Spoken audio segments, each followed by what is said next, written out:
कभी कभी जिंदगी हमें ऐसे मोड़ पर लाकर खड़ा कर देती है जहां खून के रिश्ते भी पराये लगने लगते हैं। और जब अपने ही बच्चे अनजान बन जाएं, तो उस दर्द का कोई नाम नहीं होता, कोई शब्द नहीं मिलता। करीब 3 साल बाद आज दरवाजे पर एक दस्तक हुई। जब विमला देवी ने दरवाजा खोला तो सामने दो चेहरे थे जिन्हें देखकर कभी उनका दिल जोर जोर से धड़कता था, लेकिन आज उनकी आंखें खामोश थीं और चेहरा पत्थर सा हो गया था। हाँ, वही उनका बेटा सुरेश और बहू मंजू, लेकिन आज न आंखों में चमक थी, न दिल में सुकून, न होठों पर मुस्कान। विमला देवी बिना कुछ बोले चुपचाप अपने कमरे की ओर मुड़ गईं, जैसे कोई पुरानी दीवार के सामने खड़ी हो और हिलने की ताकत न हो। पीछे से मंजू ने धीमे स्वर में सुरेश से कहा, देखा, तुमने अपनी मां को देख लिया। 3 साल बाद आए हैं, फिर भी उनके चेहरे पर जरा सी भी खुशी नहीं। मैं कहती थी ना, उन्हें तो बस अपनी बेटी राधा की ही फिक्र रहती है, हमसे तो उन्हें नफरत है। मंजू के शब्दों ने जैसे आग में घी डाल दिया। सुरेश की खामोशी टूटने लगी। उसने गुस्से में बैग जमीन पर पटका और मां के कमरे की ओर बढ़ गया। अंदर विमला देवी अपने बीमार पति रामलाल के पैर दबा रही थीं, बिल्कुल शांत, बिल्कुल खामोश। रामलाल की आंखें छत की ओर टिकी थीं, जैसे किसी अनदेखी दुनिया से बात कर रहे हों। सुरेश से अब रहा नहीं गया। उसकी आवाज गूंजी, बाबूजी, क्या मां की तरह आपको भी मुझसे नजरें मिलाने में शर्मिंदगी हो रही है? 3 साल बाद इस घर में आया हूं, लेकिन लगता है जैसे मैं कोई बेगाना हूं। रामलाल की आंखें सुरेश की ओर नहीं मुड़ी। विमला के हाथ अब भी रामलाल के पैरों पर थे। तभी मंजू भी कमरे में आ गई और उसके शब्द तीखे तीरों की तरह चुभने लगे। ये क्या नाटक चल रहा है? देखो सुरेश अपने पिता को छत ताक रहे हैं, जैसे कुछ सुन ही नहीं रहे। इनके बहाने तो तुम्हारी मां से भी बदतर हैं। सुरेश का सब्र अब टूट चुका था। उसने पास पड़ा एक कांच का गिलास उठाकर जोर से फर्श पर दे मारा। शायद अब कोई उसे देखे, कोई उसे सुने। विमला ने एक पल रुककर कहा, सुरेश, चुपचाप लौट जाओ। तुम्हारे बाबूजी की हालत ठीक नहीं है। मैं कोई तमाशा नहीं चाहती। लेकिन सुरेश का गुस्सा भड़क उठा। हाँ मां, अब तो हर बीमारी आपको घेर लेगी, क्योंकि मैं जो आ गया हूं, मैं ही तो आपकी हर तकलीफ की वजह हूं, है ना? विमला अब भी संयम में थी, जैसे हर दर्द सहने की आदत पड़ गई हो। उन्होंने गहरी सांस ली, लेकिन कुछ नहीं बोली। उनकी चुप्पी जैसे कोई पुरानी किताब थी, जिसका हर पन्ना जख्मों से भरा हो, हर शब्द अधूरा। लेकिन सुरेश चुप नहीं रहा। वह मां के सामने खड़ा हो गया और बोला, आपको लगता है मैं यहां बेकार की बात करने आया हूं? नहीं मां, मैं कोई नाटक करने नहीं आया। मैं अपना हक लेने आया हूं। तैश में मंजू बीच में बोल पड़ी, मां जी, आप अनजान क्यों बन रही हैं? जैसे आपको पता ही नहीं कि सुरेश किस चीज की बात कर रहा है। आप तो बहुत चालाक हैं। विमला ने मंजू की बात काट दी। मंजू, मैं अपने बेटे से बात कर रही हूं, तुमसे नहीं, इसलिए बीच में मत बोलो। मंजू हंस पड़ी। मैं बहू हूं मां जी, और आपका बेटा मेरा पति है, तो मुझे भी बोलने का हक है। उसकी हंसी में जहर था और तंज भी। विमला की आंखें अब भर आई थीं, लेकिन उनकी आवाज अब भी शांत थी। मंजू, मेरा बेटा तो उस दिन मर गया था, जिस दिन उसने तुम्हें अपनी जिंदगी बनाया। आज जो मेरे सामने खड़ा है, वो मेरा खून नहीं, तुम्हारा पति है। सुरेश अब तिलमिला उठा। मां, आप बात का मुद्दा क्यों बदल रही हैं? बताइए, आपको मंजू से क्या दिक्कत है? क्यों इतनी नफरत है उससे? विमला का दिल अब रिसने लगा था। उन्होंने सुरेश की ओर देखा। तू ऐसा कह रहा है जैसे तुझे कुछ याद ही नहीं, जैसे तुझे भूल गया हो कि तेरे घर आने के एक दिन बाद क्या हुआ था। क्या तूने नहीं देखा था कि तेरी नई नवेली पत्नी ने कैसे इस घर की इज्जत को तार तार कर दिया था? मंजू की आंखों में अब भी वही तेज था, लेकिन सुरेश की नजरें थोड़ी झुक गईं। विमला की आवाज कांपने लगी। तेरी शादी के अगले ही दिन, जब घर मेहमानों से भरा था, तब तेरी पत्नी आधा पेट खुला, छोटी टी-शर्ट और छोटी पैंट पहनकर बाहर निकली, जैसे कोई मॉडल हो। तेरे बाबूजी शर्मिंदगी में बाहर चले गए। तेरी बहन राधा चुपके से अंदर चली गई। रिश्तेदार चाय छोड़कर उठ गए। मुझे समझ नहीं आया कि ये सच है या कोई बुरा सपना। और जब मैंने उसे टोका, तो तू बोला, मां, कपड़े तो हैं, दिखते नहीं क्या? और तेरी पत्नी बोली, मैं आजाद ख्यालों वाली हूं, साड़ी सूट मेरे बस का नहीं, और मैं किसी के लिए खुद को बदल नहीं सकती। बेटा, ससुराल कोई जेल नहीं, लेकिन घर की मर्यादा को एक दिन में मिट्टी में मिलाना, वो भी सबके सामने। ये क्या था? विमला की आंखों से आंसू बहने लगे।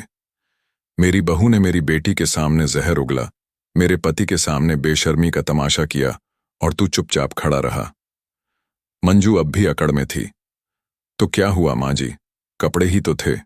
आप जैसे लोग बस दिखावे में जीते हैं, हम अपनी सोच से चलते हैं। विमला ने सुरेश की ओर देखा। बोल बेटा, तू भी यही सोचता है? तेरे बाबूजी की इज्जत की कोई कीमत नहीं? सुरेश के चेहरे पर वही सख्ती थी। तभी मंजू, जो अब थक चुकी थी, बोली, सुरेश, मुझे अब यहां और नहीं रहना। अगर तुम चलना चाहते हो तो चलो, वरना मैं अकेले जा रही हूं। सुरेश ने पल भर का इंतजार नहीं किया। वह कमरे की ओर मुड़ा, बैग उठाया और बिना मां बाप की ओर देखे मंजू के पीछे चल पड़ा। विमला के पैरों तले जमीन खिसक गई। वो पल उनकी जिंदगी की सबसे बड़ी हार थी। विमला दरवाजे पर खड़ी थी, आंखों में आंसू, दिल में तूफान, और कांपते हाथों से दरवाजे का सहारा लिए हुए देख रही थीं कि उनका बेटा, जिसे उन्होंने अपने खून पसीने से पाला, बिना पलटे, बिना कुछ कहे उनकी जिंदगी से चला गया।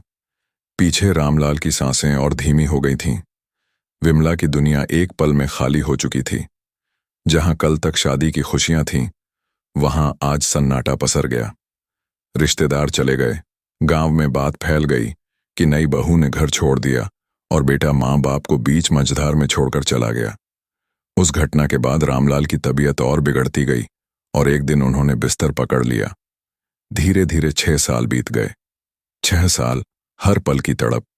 न बेटा लौटा, न बहू का कोई संदेश आया।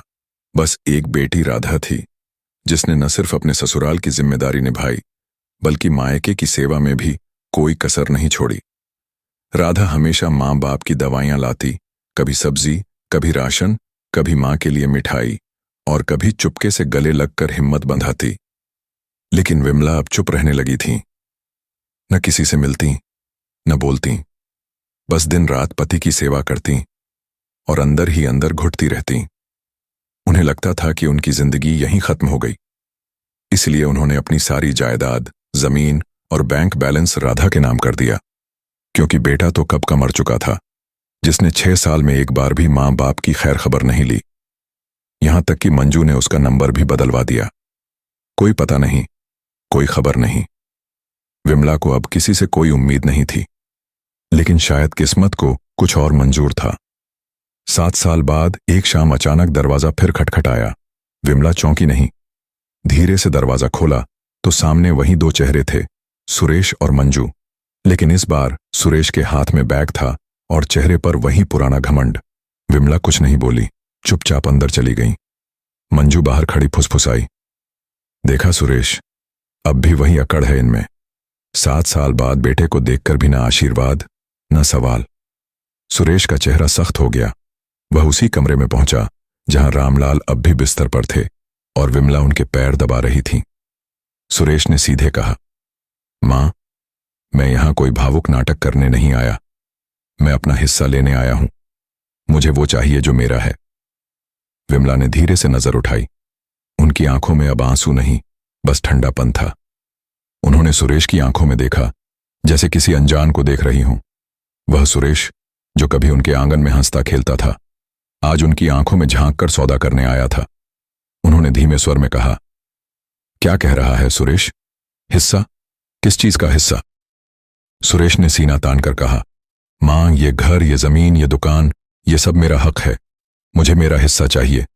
मैं यहां तुम्हारी सेवा करने नहीं, बस अपना हक लेकर जाने आया हूं। मंजू ने भी जोड़ा, और हम कोई भीख नहीं मांग रहे। हमें बस वही चाहिए जो कानूनन हमारा है। आपने सब कुछ राधा के नाम कर दिया। ये नाइंसाफी है। विमला अब तक शांत थीं, लेकिन अब उनकी सांसों में आग भड़क रही थी। उन्होंने कांपते हाथों से रामलाल का चेहरा सहलाया और गहरी आवाज में बोली, कानून? हक? तुमने मां बाप की गोद को ठोकर मारी और अब कागजों की बात कर रहे हो। 7 साल पहले जब तुम्हारे एक फैसले ने इस घर को नर्क बना दिया था, तब कहां था ये हक? जब तुम्हारे बाबूजी ने सदमे में बिस्तर पकड़ लिया और मैंने हर रात उनके माथे पर पट्टी रखी, तब तुम किस दुनिया में थे? जब गांव में मेरी इज्जत का मजाक उड़ा और मेरी बेटी राधा ने मेरा सहारा बनकर मुझे उठाया, तब तुम कहां थे? सुरेश झुंझलाकर बोला, मां, मुझे उपदेश नहीं चाहिए, मुझे मेरा हिस्सा चाहिए। बाबूजी को बोलो, जो देना है दे दो, वरना मैं कोर्ट जाऊंगा। अब विमला का धैर्य टूट चुका था। उन्होंने आंचल कसा और सुरेश के पास जाकर जोरदार तमाचा जड़ दिया। पूरा घर सन्न रह गया।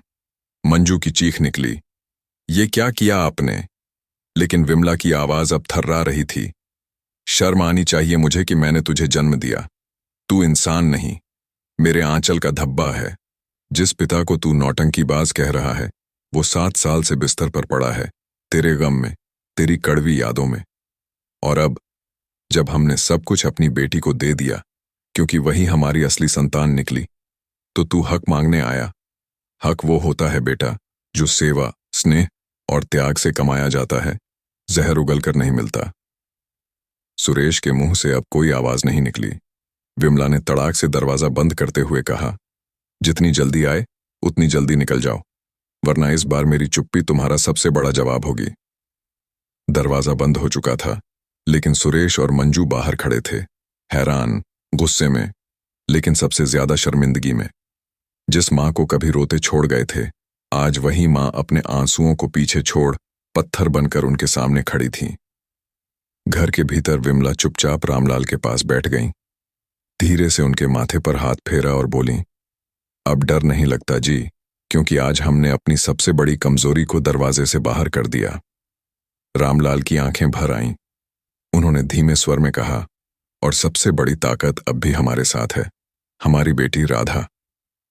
कुछ देर बाद राधा आई, अपने माँ बाप को संभालती, मुस्कुराती और बिना कुछ कहे उनकी गोद में बैठ गई। वो तस्वीर शायद उस दिन से पहले कभी नहीं बनी थी, जब जिंदगी ने उन्हें ऐसे जख्म दिए थे। राधा ने मां का हाथ पकड़ा। मां, आप ठीक हैं? विमला की आंखों से एक आंसू गिरा, लेकिन इस बार वो कमजोरी का नहीं, सुकून का था। हाँ बेटा, अब ठीक हूं, क्योंकि जो साथ दे वही अपना होता है, बाकी तो बस खून के रिश्ते हैं। उस दिन घर की दीवारें पहली बार सुकून से सांस ले रही थीं। जिस बेटे के लिए दरवाजे खुले रहते थे, उसने अपनी जुबान से वो दरवाजे बंद करवा दिए। और जिस बेटी को समाज कम आंकता है, वही उस टूटे घर की सबसे बड़ी पूंजी बन गई। खून का रिश्ता तभी मायने रखता है जब उसमें अपनापन, त्याग और जिम्मेदारी हो। लेकिन अगर वही रिश्ता स्वार्थ और लालच में बदल जाए, तो मां बाप को भी हक है कि वे अपनी जिंदगी के फैसले खुद लें और उसे उन हाथों में सौंपें जो उन्हें थामे रखें। विमला ने अपने बेटे को माफ नहीं किया, क्योंकि वह सिर्फ हिस्सा मांगने लौटा था, न पछतावे के साथ, न अफसोस के साथ। और जो इंसान मां बाप को जिंदा रहते बोझ समझे, क्या उसे सिर्फ खून के रिश्ते के नाम पर अपनाना ठीक है? माफ करें, मेरी गलती हो गई। आपने स्पष्ट रूप से कहा था कि कहानी के बीच में गैप नहीं देना है और इसे एक बड़े पैराग्राफ में लिखना है। मैं आपकी बात को ध्यान में रखते हुए कहानी को फिर से आगे बढ़ाता हूं, जिसमें सभी नाम और संख्याएं पहले जैसी रहेंगी और कहानी एक ही पैराग्राफ में होगी। विमला देवी ने दरवाजा बंद कर दिया था, लेकिन उनके दिल में तूफान अब भी थम नहीं रहा था। रात भर वो जागती रहीं, पुरानी यादों में खोईं। जब सुरेश छोटा था, उनके आंचल में हंसता था। जब वो रामलाल के साथ बैठकर बेटे के भविष्य के सपने बुनती थीं, पर अब वो सपने चूर चूर हो चुके थे। सुबह राधा ने मां को चाय दी और कहा, मां, चिंता मत करो, मैं हूं ना। विमला ने बेटी का हाथ थामा, पर उनकी आंखों में सवाल था। क्या वो सही थीं जो सुरेश को दरवाजे से भगा दिया? क्या मां का दिल इतना सख्त हो सकता है? उसी दिन दोपहर में गांव में खबर फैल गई कि सुरेश और मंजू आए थे और फिर चले गए। पड़ोस की शांति बुआ ने पूछा, विमला, क्या हुआ? बेटा तो आया था, फिर क्यों गया? विमला ने जवाब दिया, वो बेटा नहीं, उसका लालच आया था। पर गांव में बातें कहां रुकती हैं। कुछ बोले कि विमला ने गलत किया, तो कुछ ने कहा कि सुरेश ने ही मां बाप की इज्जत को ठोकर मारी। राधा ने अपने ससुराल से फोन पर बात की, अपने पति रमेश को सब बताया, जो एक समझदार इंसान था। उसने कहा, राधा, तुम मां बाप के साथ रहो, मैं अगले हफ्ते आता हूं। राधा ने यह बात मां को बताई तो विमला की आंखें खुशी से भर आईं। 2 दिन बाद फिर दरवाजा खटखटाया। विमला ने सोचा शायद कोई पड़ोसी होगा, पर दरवाजा खोलते ही वो चौंक गईं। सामने सुरेश अकेला खड़ा था। न बैग था, न चेहरे पर वो घमंड। उसकी आंखें झुकी थीं, चेहरा थका सा। विमला ने चुपचाप उसे अंदर आने का इशारा किया। सुरेश कमरे में आया, जहां रामलाल बिस्तर पर थे। उसने धीमे स्वर में कहा, मां, मैं माफी मांगने आया हूं। विमला की नजरें उठीं, पर उनकी चुप्पी भारी थी। सुरेश बोला, मंजू और मैं अलग हो गए उस रात जब आपने मुझे निकाला। मंजू ने कहा, मैं कमजोर हूं, जो मां से डरता हूं। हमारी लड़ाई हुई और वो चली गई। मैं अकेला हूं मां, मुझे कुछ नहीं चाहिए, ना हिस्सा ना जमीन, बस आपका और बाबूजी का आशीर्वाद। विमला का दिल पिघलने को हुआ, पर वो सतर्क थीं। उन्होंने कहा, सुरेश, माफी शब्दों से नहीं, कर्मों से मांगी जाती है। तूने 7 साल हमारी खबर नहीं ली, अब अचानक माफी का क्या मतलब? सुरेश की आंखों में आंसू थे। मां, मुझे अपनी गलती का एहसास हो गया। मंजू की बातों में आकर मैंने आपकी और बाबूजी की इज्जत को ठोकर मारी। मुझे एक मौका दो, मैं सब ठीक कर दूंगा।